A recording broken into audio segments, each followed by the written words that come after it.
Assalamualaikum warahmatullahi wabarakatuh. Salam sejahtera untuk kita semua. Pemirsa, selamat Waalaikumsalam. berjumpa kembali di Kang Pranata Official.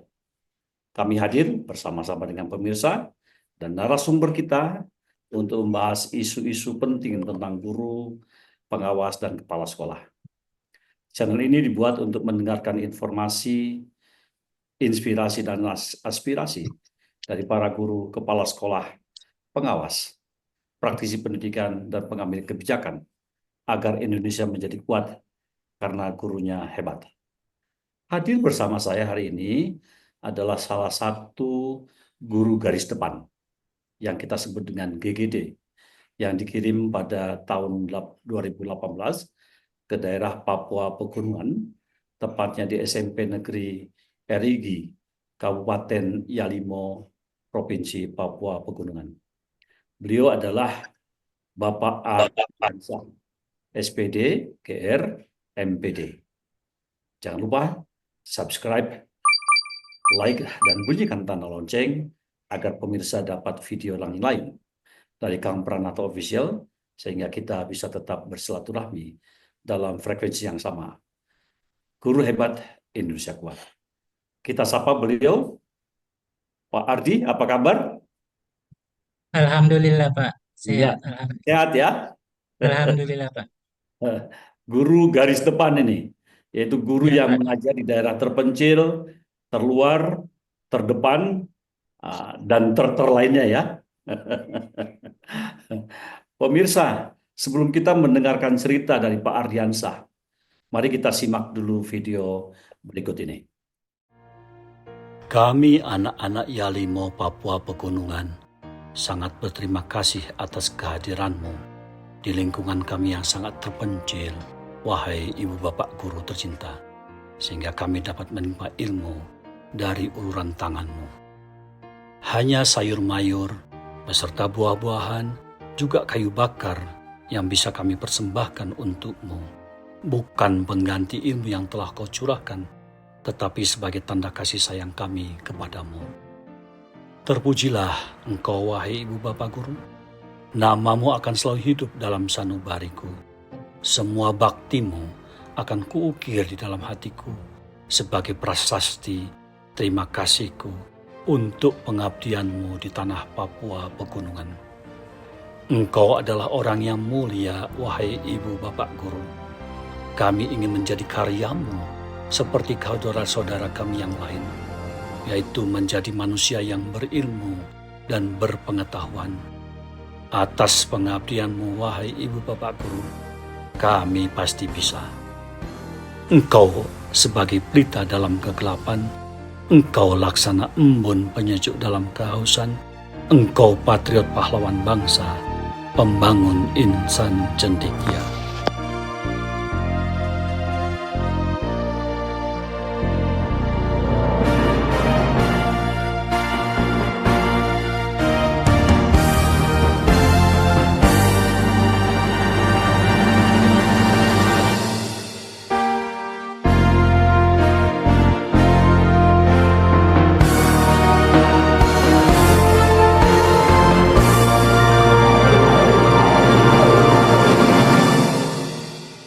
Demikianlah pemirsa video yang dikirimkan oleh Mas Ardi, seorang guru garis depan yang bertugas di pegunungan, di Papua Pegunungan sana.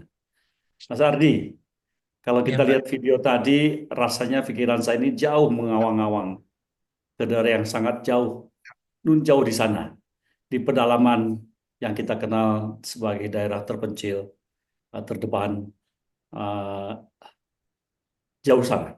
Bisa ceritakan kenapa Anda ini bisa mengajar di daerah terpencil, apalagi di dalam di di pedalaman Papua Pegunungan sana? Iya Pak.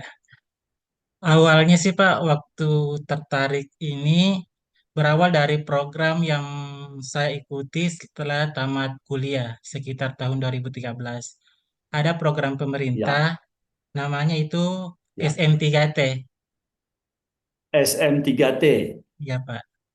Jadi Ya, SM3T itu ya, program mengajar untuk di daerah 3T. ya. Itu Program SM3T yaitu Sarjana Mengajar di Daerah 3T, ya Pak, terpencil, terluar, terluar dan dan tertinggal. tertinggal. Baik, itu pada tahun 2013-14. Ya Pak. Baik, Wak- setelah itu, Waktu waktu itu saya ikut seleksi, kemudian hmm. dapat penempatan Kabupaten Sorong, Oh Papua di Barat Sorong ya, waktu itu. Ya Pak, Papua Barat. SM3T-nya di Sorong. Iya, Sorong Baik. Papua Barat. Setelah itu pulang dari SM3T, saya lanjut pendidikan profesi guru di Universitas Negeri Jakarta Mm-mm, dan mm-mm, setelah tamat tahun 2016 dibukalah mm-mm. program GGD kedua. Oh, Anda termasuk yang GGD kedua ya? Ya Pak, saya GGD kedua Ya, yaitu ada sekitar kota angkatan saya GGD kedua itu sekitar 6.000 orang untuk seluruh Indonesia. baik. Saya tertarik karena sudah ada pengalaman mengajar waktu SM3T. Jadi saya Ya, tertarik ikut program GGD untuk mengajar ya, di daerah pedalaman. ya. Dan saya Nah, pilih Papua karena saya sudah pengalaman mengajar waktu SM3T di Sorong. Jadi gambaran tentang Papua sudah ada bekal seperti itu. betul, betul. Itu kira-kira motivasi apa yang membuat Pak Ardiansani mau mengajar di daerah 3T itu? Sesuai dengan pengalaman saya waktu SM3T, Hmm. di mana di sekolah tempat saya mengajar dulu begitu antusias siswa untuk bersekolah, akan Ya, tetapi jumlah hmm, guru yang begitu terbatas. betul. Jadi Ya. saya termotivasi hal yang demikian. Di Hmm. dalam hati saya berpikir bahwa pasti kalau di pedalaman Papua Pegunungan akan lebih kekurangan guru lagi. Jadi Hmm. saya Hmm. tertarik untuk mendaftar GGD dan memilih Kabupaten Yalimo. Oh, jadi di Yalimo itu Anda bukannya ditempatkan, tetapi atas pilihan sendiri ya? Ya Pak, saya atas pilihan sendiri.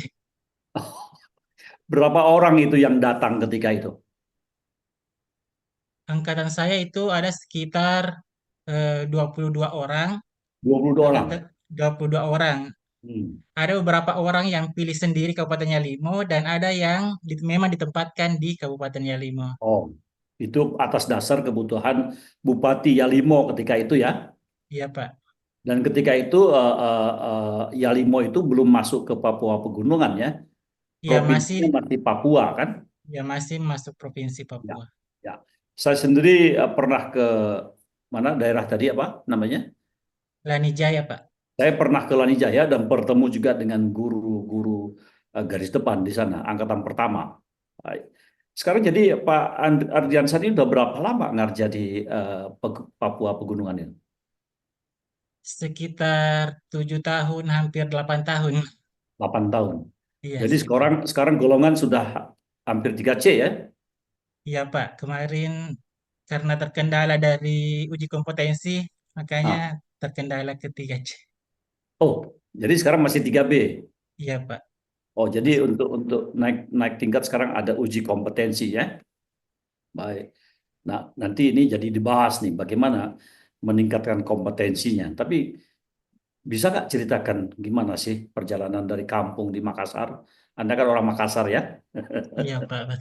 lulusan Universitas Negeri Negeri Makassar ya. Makassar. Iya Bidang Pak. apa? Kenapa? Mata mata pelajaran apa? Oh, saya jurusan pendidikan biologi. Oh, jurusan biologi. Oke. Tolong ceritakan bagaimana dari mana? Dari Makassar, lulusan UN Universitas Negeri Makassar. Ketika itu kalau tidak salah rektornya masih Pak Aris ya, Ya, Prof. Prof Aris Aris ya, Munandar. Ya, Prof Aris Munandar ya. Baik. ya Pak. Kebetulan saya di Sampai. Makassarnya Pak. Kebetulan saya di Makassarnya di Kabupaten Sinjai. Jadi Oh, saya harus naik mobil sekitar 4 jaman untuk sampai di Bandara Hasanuddin Makassar. Masya Allah. Setelah itu dari Makassar saya menuju ke Jayapura. Ya, Jadi transit ke Jayapura ya. hampir sekitar 4 jaman naik Baik. pesawat dari Makassar ke Jayapura. Hmm. Setelah Jadi, itu transit di Jayapura lanjut ke Bandara Wamena, oh, ke Kabupaten Wamena ya, tidak Jayawijaya. langsung ke Yalima ya? Harus lewat Jayawijaya, Pak. Harus lewat Ya, Wamena. ya. Terus? Kemudian sampai di Bandara Wamena, saya harus naik mobil lagi sekitar 5 jam untuk sampai ke ibu kota Kabupaten Yalimo, Masya Allah. melewati pegunungan dan hutan-hutan. Ini perjalanan yang sangat jauh ya. Setelah itu naik mobil Hmm. sekitar 1 jaman untuk sampai di kampung tempat saya bertugas di Kampung Hmm. Eregi. Hmm. Bagaimana suka dukanya nih? Anda perjalanan dari Makassar sampai ke Yalimo sekarang itu cukup panjang. Bagaimana Ya, suka dukanya mengajar di Papua pegunungan? suka dukanya ya mengajar di Papua itu sangat banyak dan mungkin apa ya? Mungkin saya bisa sampaikan beberapa saja. Waktu pertama waktu pertama kita masih dibiayai oleh pemerintah untuk pertama kali datang di tempat tugas di Kabupaten Yalimo.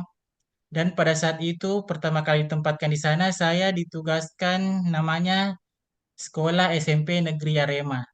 Hmm. Hmm, hmm, hmm, hmm. SMP Negeri Arema ini lebih pedalaman lagi dibandingkan tempat saya sekarang di SMP Negeri Eregi. Oh, Jadi iya.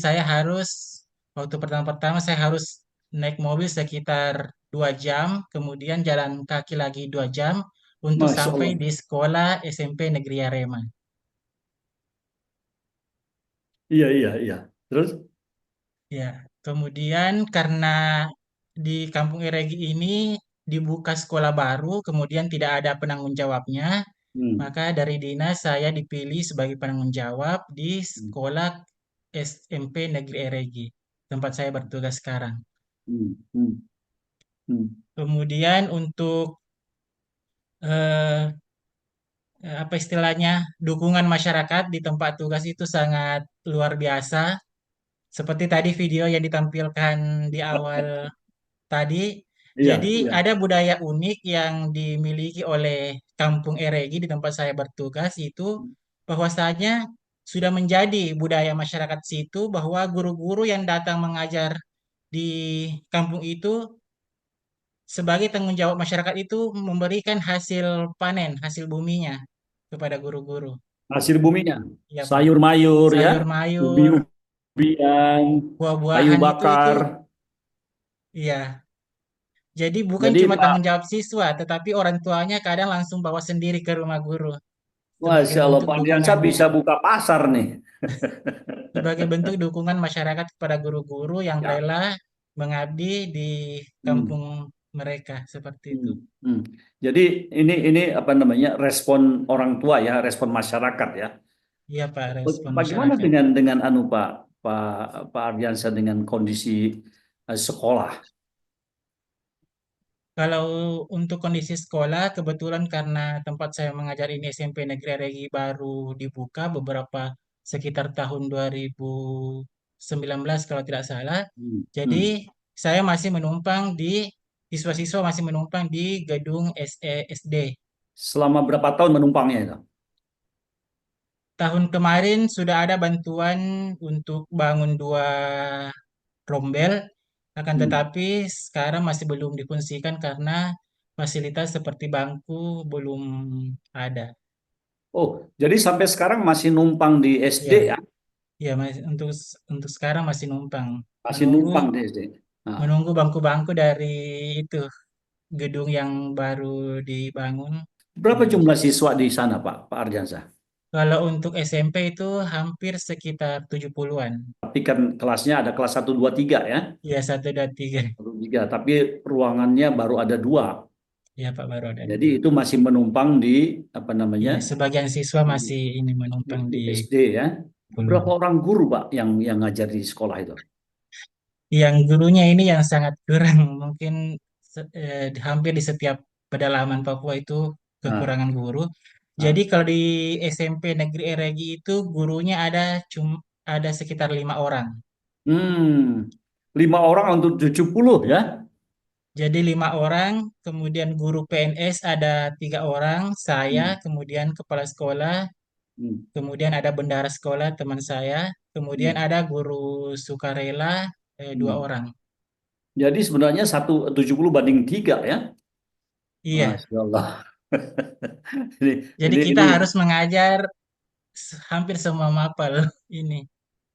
Jadi kita Masya Allah. harus bagi-bagi mapel ke Ya, teman-teman guru supaya ya. semua mapel Hmm. dapat diajarkan ke anak murid, Ya siswa. ke siswa. Ah, Masya Allah. Gimana antusias masyarakat Pak menyekolahkan anak? Kalau antusias masyarakat itu sangat tinggi untuk menyekolahkan anaknya. Jadi mereka Hmm, sudah paham akan pendidikan. hmm, Buktinya ada beberapa masyarakat yang dari kampung yang lumayan jauh dari tempat saya, mereka hmm. menitipkan anaknya di keluarganya yang ada di kampung tempat saya mengajar. Jadi dititipkan Oh, anaknya untuk bersekolah, seperti oh iya, itu. Jadi iya. karena jaraknya yang sangat jauh, tidak bisa pulang balik, jadi mereka titipkan Hmm. anaknya di keluarganya yang lokasinya dekat dengan sekolah. Baik. Pak Ardiansah, berapa jauh sekolah dari rumah tempat Pak Ardiansah sekarang berada? Kalau di Yalimoyo sendiri, hampir di setiap sekolah itu dilengkapi dengan perumahan guru. Jadi Ah, kita guru-guru tinggal di rumahan. sekitaran di sekolah. Kita sekolah saja ya. Jadi Iya, tidak Pak. ada cerita naik motor terus ter apa namanya terjebak banjir tidak ada ya. Tidak ada, Pak, kecuali kalau kita mau belanja bahan makanan ke kota, baru Ah, kita kadang jalan kaki. Misalnya tidak ada mobil yang masuk kampung, kita jalan ah. kaki Berapa jauh itu? hampir sekitar 2 jaman untuk sampai di kota. Untuk jalan kaki saja. Iya, Pak. Masya Allah. Dan itu Anda di setiap bulan sekali atau berapa bulan sekali ini belanja?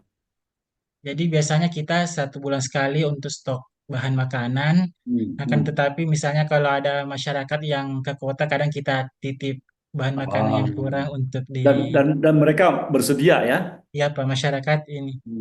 Iya. Bagaimana dengan program peningkatan kompetensi guru? Tadi kan Anda terkendala untuk naik ke 3C ya, karena terkendala apa uji komnya kurang kurang berhasil ya. Iya, Pak. Sebenarnya kemarin untuk terkendala uji kompetensi itu karena uji kompetensi itu sendiri kan kayak aturan baru begitu.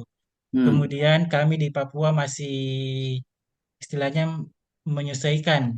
Ja- Hmm. Jadi masih hal yang baru di Papua tentang uji kompetensi. Jadi Hmm. kemarin itu terkendala sekitar 1 tahun untuk ikut uji kompetensi.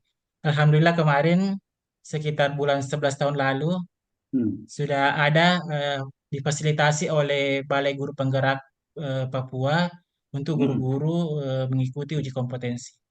Hmm. Itu karena kompetensinya atau karena sistemnya, Pak? Aturannya Pak harus ikut ini, ikut Ah, ini. ya, berarti bukan Anda tidak kompeten kan? Iya Pak, kita mau ikut uji kompetensinya, tetapi pelaksananya Hmm. belum ada. Baik. Bagaimana dengan tadi Anda bicara masalah guru penggerak ya? Iya Pak. Bagaimana perhatian pemerintah terhadap keberadaan Pak Ardiansyah sebagai guru garis depan? Apakah ada tunjangan khusus? Iya Pak. Jadi sebenarnya setelah kami ditempatkan Hmm. di Kabupaten Yalimo itu, Hmm. istilah guru garis depan itu kami istilahnya kesampingkan, supaya tidak terjadi kesenjangan sosial dengan guru-guru yang lain. Jadi kita Baik. disamaratakan di sini karena Jadi guru. semua juga digaji semua dari Pemda. Jadi semua Hmm. sudah masuk di Pemda. Jadi kita sudah disamakanlah dengan Hmm. guru-guru yang Hmm. lain. Hmm. Tentang apa istilahnya tadi yang ditanyakan tentang dukungan. Jadi kami guru-guru di pedalaman itu dapat tunjangan Khusus. khusus. Ya, ada Hmm. tunjangan khusus, Jadi ada gaji, ada tunjangan profesi, ada ada tunjangan tunjangan khusus. khusus. Ya, Ya, Pak. ya hampir 3 kali lipat ya. Iya, Pak. Kemudian ada juga insentif dari pemerintah daerah. Ada Bunda. Bagaimana perhatian pemerintah pusat untuk peningkatan kompetensi guru? untuk peningkatan kompetensi guru, Hmm. untuk selama ini, untuk kayak pelatihan dan sebagainya, di Kabupaten Yalimau itu bisa dikatakan jarang sekali ini. Jarang Ya, sekali ya ya ada Pak. pelatihan untuk peningkatan kompetensi guru. Iya, Ya, akan dari tetapi pemerintah. Ya. akan tetapi kita sebagai guru yang berinisiatif sendiri Hmm. kayak ikut kayak pelatihan-pelatihan yang online dan sebagainya itu pun kalau jaringan mendukung. Hmm. Ya, ya, kalau tidak ada ya Anda belajar sendiri ya. Iya Pak, belajar. Tapi dari pemerintah maupun pemerintah daerah masih jarang ya untuk Ya Pak, masih kita jarang ikut untuk terlibat ya. peningkatan kompetensi guru-guru. Baik. Terakhir Pak Ardiansa nih. Ini menarik nih. Istri Anda ikut di sana apa enggak? Tidak Pak, masalahnya dia bertugas di Makassar. Di Makassar apa di daerah asal? Iya, di Kabupaten Sinjai. Sinjai. Di Sinjai. Iya, Yang 4 jam dari Makassar itu. iya Pak. Ah, gimana itu untuk membunuh kerinduan itu? Jadi setiap semester kita harus pulang kampung istilahnya untuk melihat istri dan anak-anak. Oh, udah punya putra berapa? Sudah dua Pak, satu putri, satu Alhamdulillah. putra. Itu LDR aja alhamdulillah dapat amanah dua ya. Iya Pak, kemarin karena COVID jadi Alhamdulillah. Baik. Ini menarik sekali Pak Ardian saya dengan segala cerita. Ada cerita bagaimana anak-anak Anda sangat hormat kepada Anda, ya, pada guru-gurunya. Ya, ini saya kira kalau kita bahas panjang lebar tidak akan cukup dalam satu bagian. Kita akhiri dulu sampai saat ini. Ya, Pemirsa, demikianlah diskusi kita hari ini bersama dengan Pak Ardiansah, guru garis depan yang ditempatkan di Kabupaten Yalimau, Provinsi Papua Pegunungan. Semoga cerita beliau dapat memberikan inspirasi kepada kita semua, khususnya pemerintah dan pemerintah daerah, untuk memberikan perhatian yang lebih kepada guru-guru di daerah terpencil. Cerita beliau ini sangat memberikan inspirasi untuk kita. Keberadaan mereka telah merajut NKRI melalui pengabdian dan pengorbanan guru di daerah terpencil.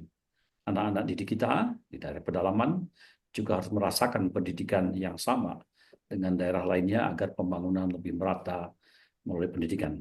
Pak Ardi, ya, saya patut berterima kasih kepada Anda ya yang Pak, terima kasih juga diundang untuk berbagi pengalaman di. iya, semoga cerita Pak Ardi hari ini dapat memberikan inspirasi kepada kita semua, khususnya kepada pengambil kebijakan agar guru kita hebat, Indonesia menjadi kuat.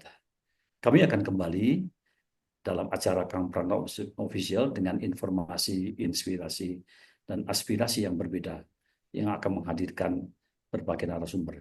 Sekali lagi, jangan lupa like, subscribe, dan share, dan tekan tanda lonceng pada video ini agar kita tetap dapat bersilaturahmi. Pak Ardi, saya sangat kagum dengan tekad Anda, motivasi Anda untuk merajut NKRI melalui pendidikan. Terima kasih Pak Ardi. Ya Pak.